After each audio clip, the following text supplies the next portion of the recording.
Amén. All right, puede ocupar su asiento por unos momentos. Hemos estado en Marcos capítulo 4 y quiero pedirle que por favor tome su Biblia allí.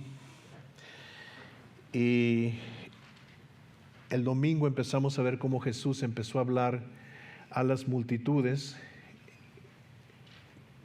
por parábolas y les compartió la primera parábola que encontramos también en Mateo capítulo 13, que es la parábola del sembrador. ¿Se acuerdan? Quiero que veamos algo y quiero que subraye en su Biblia esta palabra, y la palabra va a ser oyen, oír o así, que tenga que ver con oír. Y quiero que veamos comenzando en el verso 15, donde dice: y estos son los de junto al camino, en quienes se siembra la palabra, pero después que la oyen, subraye oyen. Y luego en el versículo 16, estos son asimismo los que fueron sembrados en pedregales, los que cuando han oído, subraye oído. Y luego en el verso 18, estos son los que fueron sembrados entre espinos, los que oyen, subraye oyen. En el verso 20, y estos son los que fueron sembrados en buena tierra, los que oyen. Y luego brinque al verso 23, si alguno tiene oídos, subraye oídos, para oír, subraye oír. En el verso 24, les dijo también: mirad lo que oís, porque con la medida con que medís os será medido, y aún se os añadirá a vosotros los que oís. Y entonces vamos a parar ahí. Y si subrayamos 1, 2, 3, 4, 5, 6, 7, 8 veces que yo tengo aquí subrayado en mi Biblia, solamente en estos versos. ¿Qué es la clave de lo que Jesús está enseñando? ¿Cuál es la clave? Oír. Oír es la clave.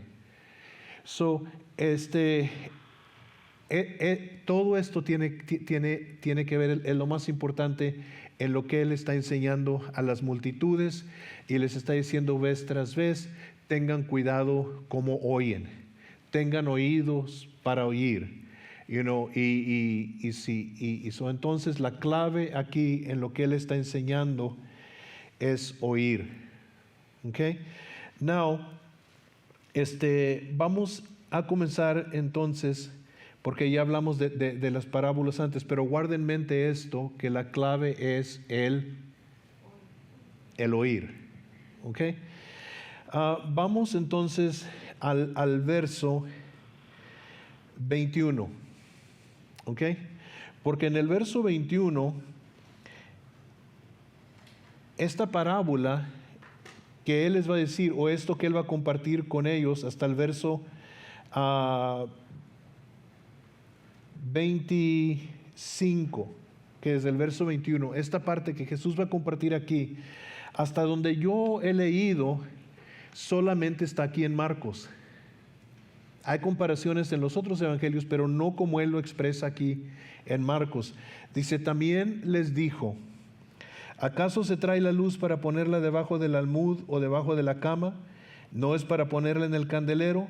Porque no hay nada oculto que no haya de ser manifestado, ni escondido que no haya de salir a luz. Si alguno tiene oídos para oír, oiga. ¿Qué está diciendo Jesús? Jesús está diciendo que lo que Él les está enseñando, a lo que Él ha venido, es como una luz que ha venido al mundo, y esta luz no está escondida, esta luz se está manifestando, y que esta luz va a manifestar lo que está escondido, lo que está en el corazón del hombre. Now, yo creo que todos nosotros sabemos y entendemos que delante de Dios nada está escondido.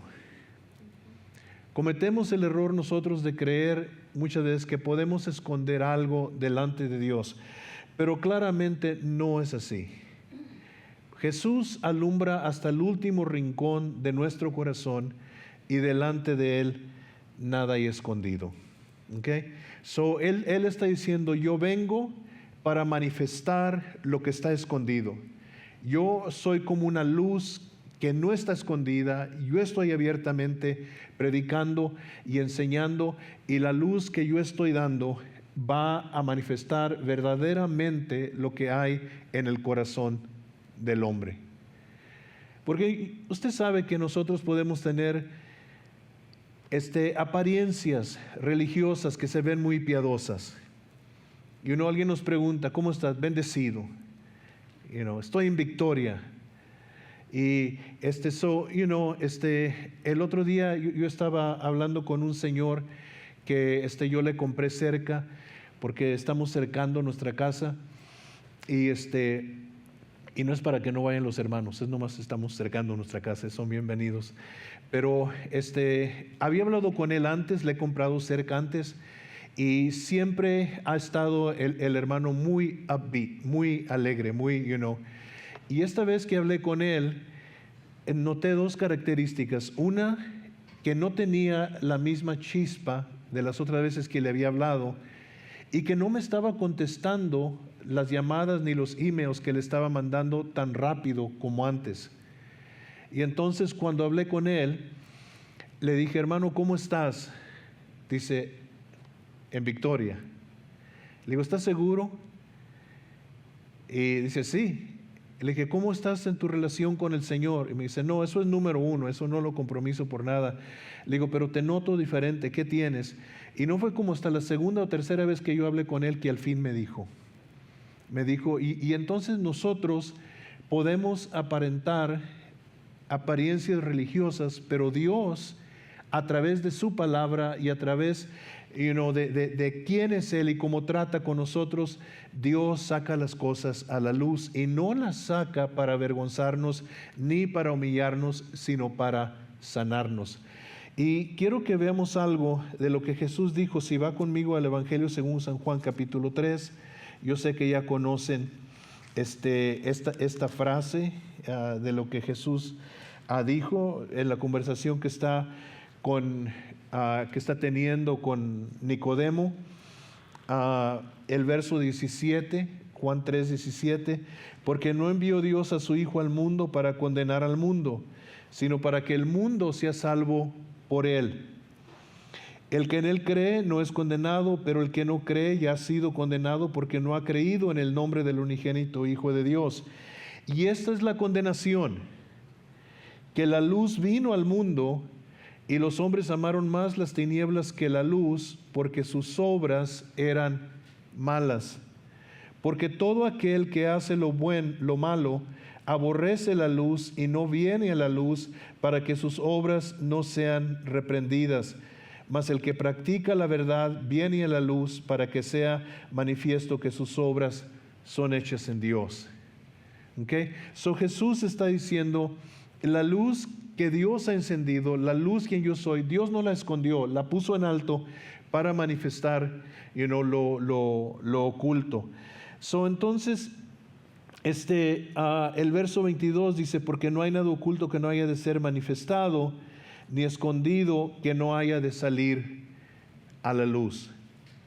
So, una de las cosas que sucedió en nosotros cuando llegó Jesucristo a nuestras vidas es que nos alumbró con su luz y nos hizo ver el mal. Nos hizo ver nuestra condición. Nos hizo ver nuestra necesidad de Él.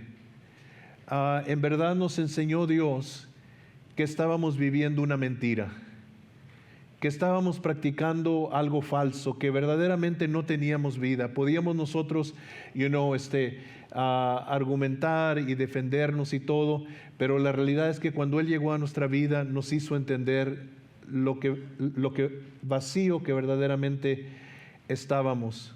Estaba escuchando al pastor Greg Laurie hoy por un momento, y el pastor Laurie dijo él que le hizo una pregunta él a la gente y les preguntó, o era un censo que se había preguntado a la juventud, y uno a la juventud, y le preguntaron a la juventud, ¿qué es lo que más quieres tú de la vida? Y dijeron, quiero estar rico y ser famoso. Y esa era la respuesta de la mayoría de la juventud. I want to be rich, I want to be famous. Quiero estar rico, quiero estar famoso. Y entonces el pastor Laurie dice, observa alrededor de ti la gente que está rica y que es famosa y míralos cómo viven. Míralos si están contentos, míralos si están alegres, míralos si tienen paz. Pero luego quiero que observes a aquellos que tienen a Jesús. Y quiero que veas la diferencia entre los dos. Y entonces, la luz que se encendió, la luz que Dios trajo a nuestras vidas, nos alumbró y nos hizo ver la necesidad que teníamos de Él. Pero otra cosa también nos hizo ver lo bueno que es Dios. Nos hizo ver lo bueno que es Dios. Que Dios no era como nosotros teníamos una imagen de Él. Que la vida con Dios no era una vida aburrida, ni era una vida sin propósito, sino que alumbró, trajo luz a nuestro corazón, abrió nuestros ojos y nos alumbró, y las obras nuestras se manifestaron y vimos lo que verdaderamente eran vacías nuestras obras sin Dios y todos los esfuerzos que habíamos hecho. Jesús está anunciando un cambio aquí. Y otra vez es lo que está anunciando aquí en Marcos. Y Él está diciendo, miren, ahorita es un tiempo cuando la luz ha llegado. Ahorita es un tiempo cuando la luz ha venido. Y luego dice algo aquí en el verso 23 que es muy importante. Si alguno tiene oídos para oír, oiga.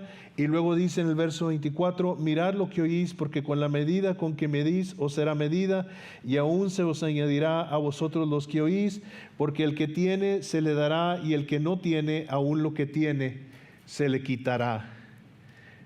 Jesus, what are you talking about? ¿De qué estás hablando? Y para agarrar un poquito de lo que Jesús está diciendo aquí, quiero que si pensamos en los versos que hemos leído antes, ¿se acuerdan cuando Él dijo la parábola del sembrador?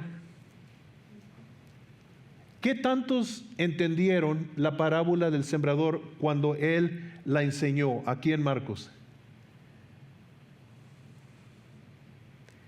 No, ¿qué tanto de ustedes la entendieron? Sino aquí en la Biblia, de la gente que escuchó la parábola del sembrador, ¿qué tantos la entendieron? Ninguno la entendió. Ni sus discípulos la entendieron tampoco. Pero ¿cuál fue la diferencia? Exactamente, los discípulos preguntaron. Los discípulos vinieron y le dijeron, Señor, no te vayas a enojar con nosotros, pero no entendimos lo que tú estabas diciendo. Y Jesús les dijo, ok.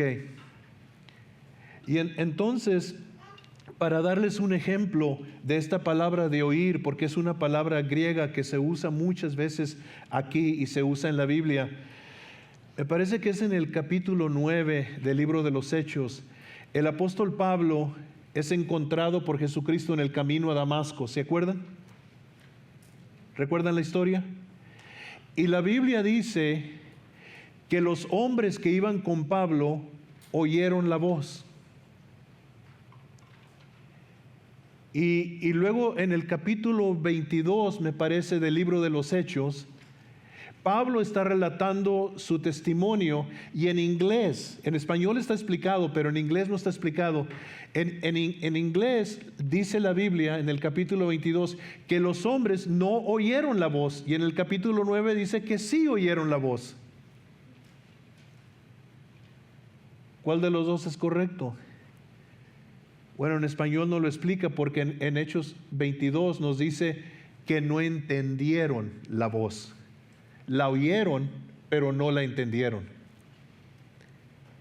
Entonces, aquí está la diferencia para nosotros y por eso Jesús enfatiza tanto la palabra oír, oír, oír, oír en estas parábolas, en todo, porque oímos, pero no entendemos, pero está en nosotros el interés de entender, o simplemente lo descartamos y no le prestamos atención. O queremos entender, hay en nosotros el deseo de entender, de aprender. Y entonces Jesús aquí está enfatizando otra vez y dice, si tienes el deseo de entender, se te va a dar más. Pero si no tienes el deseo de entender, entonces aún lo que tienes se te va a quitar. All right. So la pregunta para nosotros sería entonces, ¿qué tanto deseo tenemos de entender? Ustedes saben que yo estoy yendo a la escuela a mi madura edad. Y el estudio que estamos ahorita nos dieron vacaciones de verano, nosotros también. So, ahorita estoy en vacaciones de verano.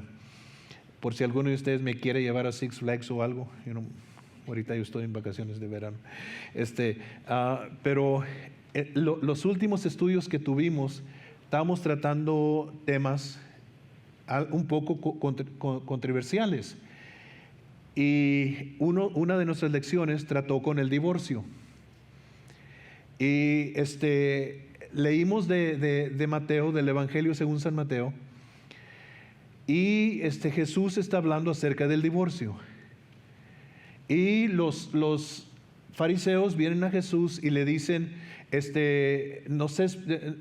permitido divorciar a la mujer. Y entonces, entran en una, y ellos dicen, Moisés nos dijo que le podíamos dar una carta de divorcio y la podíamos divorciar. Y Jesús, en esencia, les dice, no pueden divorciarse.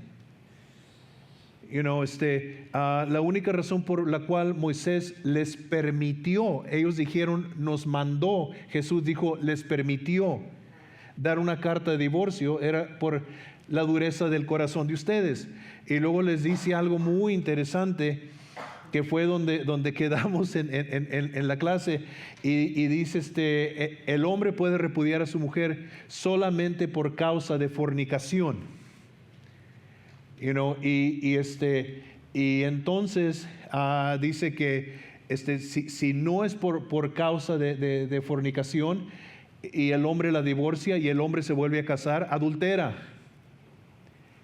Y que si la persona que fue infiel en el matrimonio es divorciada, esa persona también ya no se puede volver a casar.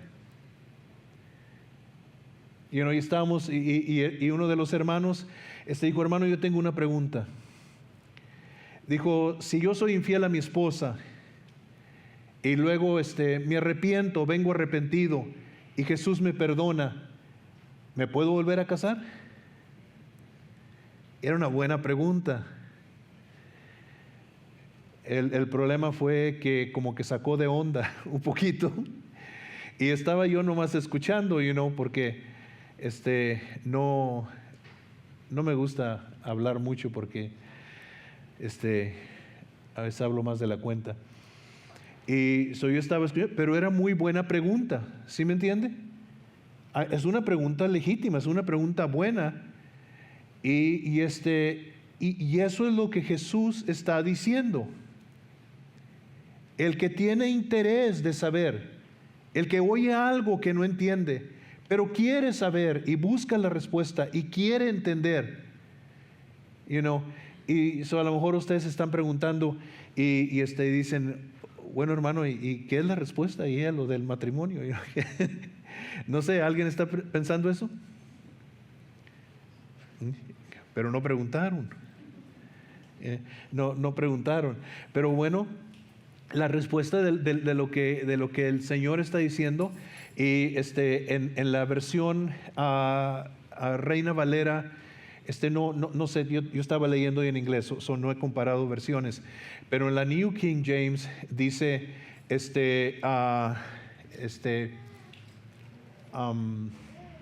infidelidad. En la nueva King James dice infidelidad, pero en la antigua King James dice fornicación. Y son dos cosas diferentes. Porque cuando un hombre se casaba con una mujer, era muy importante que la mujer fuera virgen. Y si dormía con ella la primera noche como esposa y se daba cuenta que no era virgen, entonces la podía divorciar. Y no le podía dar una carta de divorcio y la podía divorciar porque él creía que era virgen y no era. E incluso en algunas de esas culturas, en la cama matrimonial ponían una sábana blanca, y si la sábana resultaba con sangre, entonces sabían que la mujer era virgen, y si no, entonces sabían que no. Eso Jesús dijo, esa es la única razón por la cual puede el hombre divorciar a su mujer.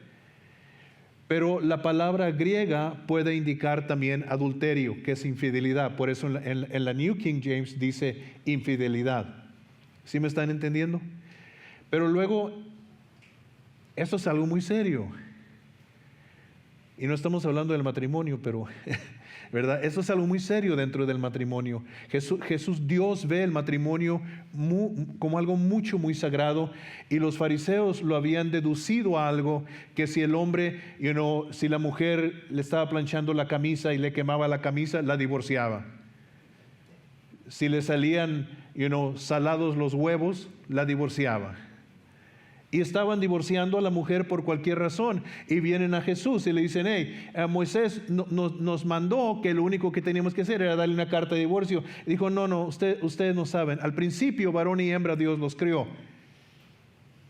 Y lo que Dios juntó, que ningún hombre lo separe. Y lo que Él está diciendo es que cuando Dios une al hombre y a la mujer en santo matrimonio, y por eso es importante. La gente hoy en día dice, nomás vamos a vivir juntos y vamos. No, eso es pecado delante de Dios. Eso es tomar algo sagrado y bajarlo a un nivel demasiado bajo. Cuando yo trabajaba en la tienda, había un muchacho y una muchacha, jovencitos ahí de la tienda, que estaban en noviazgo. Y el muchacho era testigo de Jehová. Y un día vino y me dijo, Steve, ¿por qué no podemos vivir mi novia y yo nomás juntos? Si nos queremos, nos amamos, ¿por qué nos tenemos que casar?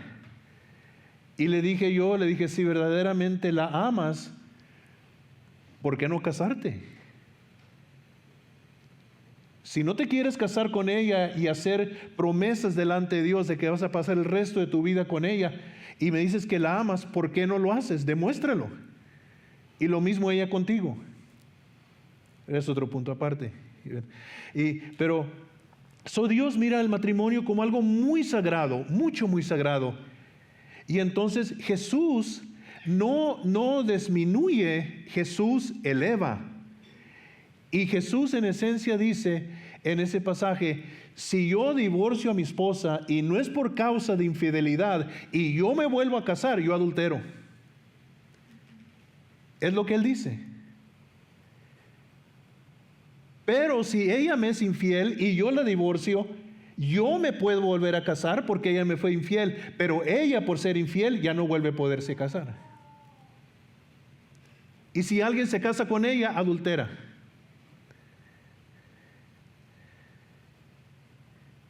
Y esa fue la pregunta del hermano. Pero ¿qué tal si yo soy infiel a mi esposa, pero luego vengo y me arrepiento y Dios me perdona? ¿No puedo volverme a casar? La respuesta, no. Porque el pecado tiene que tener consecuencias. Y una de las consecuencias de mi infidelidad es que yo me tengo que quedar soltero por el resto de mi vida.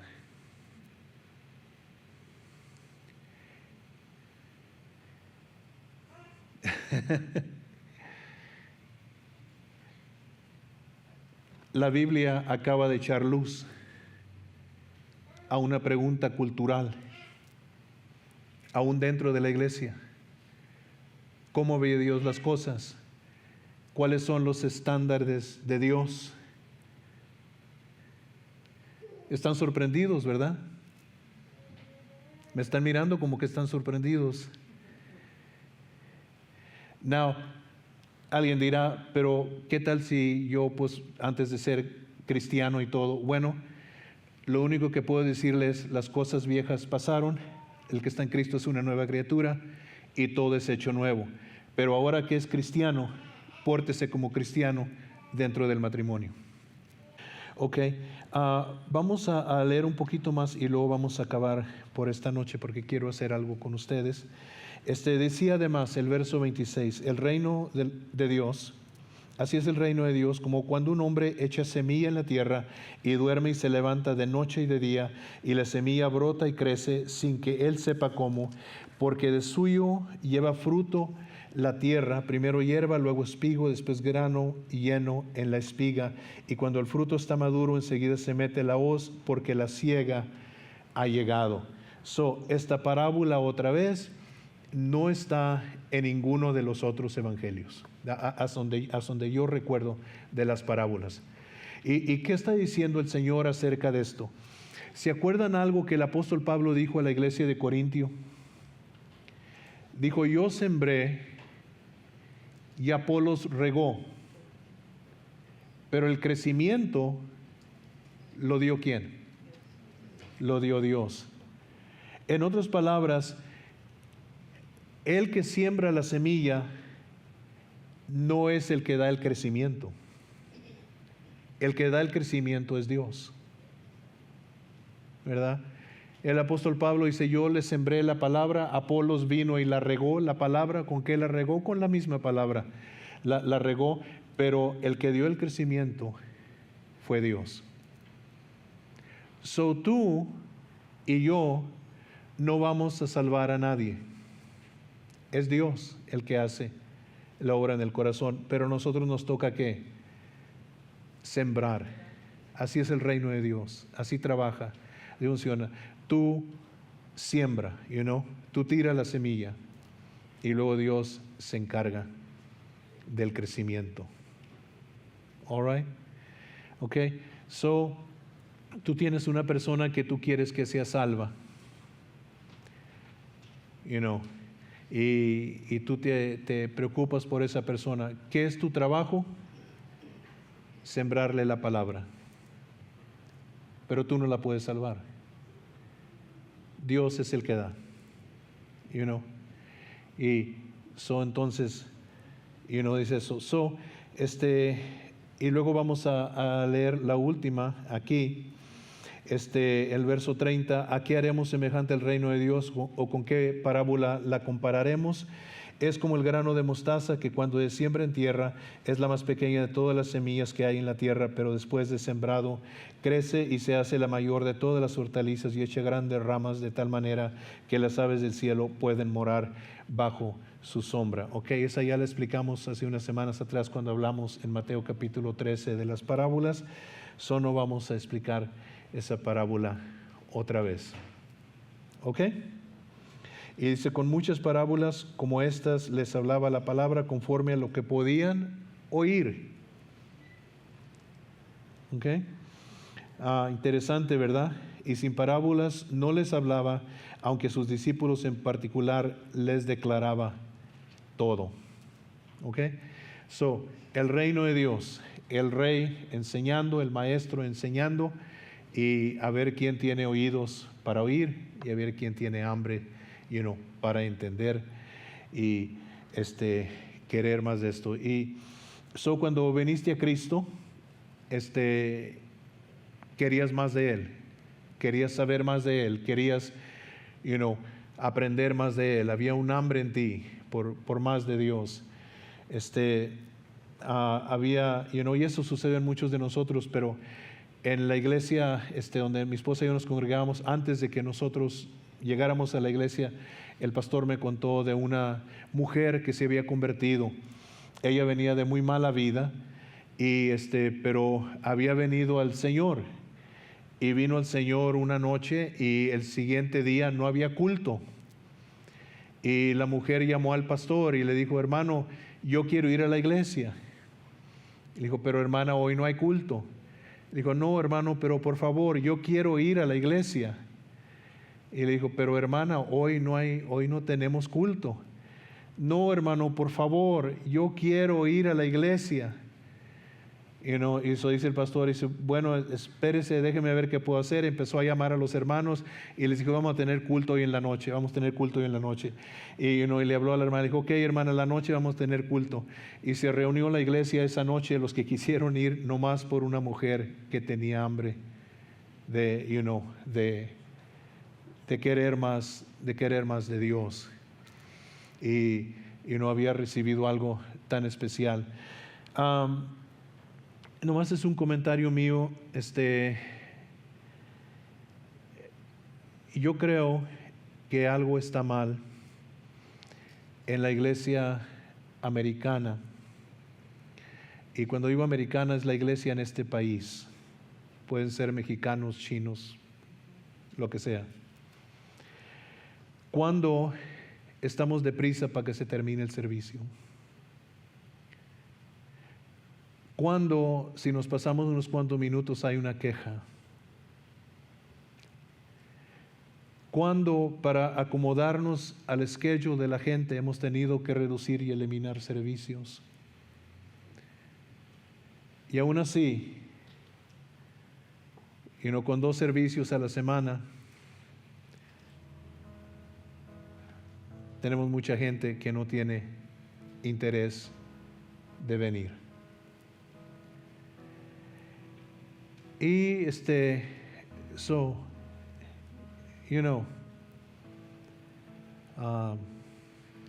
pero cuando venimos a Cristo,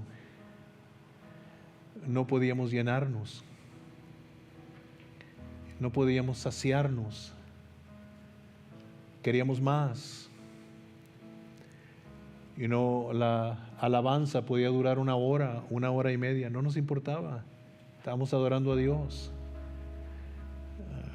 La palabra y todo. Y yo no creo que es correcto extender un servicio nomás por extenderlo. Yo creo que tiene que haber un hambre en el ministro y tiene que haber un hambre en la congregación. Y pero es nomás un comentario. No los estoy regañando, ni le estoy apuntando con el dedo. Pero yo veo que esto es algo que ha sucedido en la iglesia americana.